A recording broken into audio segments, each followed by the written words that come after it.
还是那老三样，光是气闷、胸闷气喘，咳嗽，痰多，不要是下楼下床都费劲了。这有半个多月了。对，那你应该早一点看，你那个电解质那些有没有查了？有没有发给我呀？来，伸舌头我看看，舌底看看。哎呦，血瘀很厉害。吃饭吃啥老想吐。那你这个肾功能也可能不好。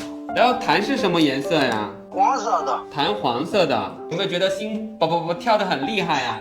就是他一到心口这儿，他那气儿上不来。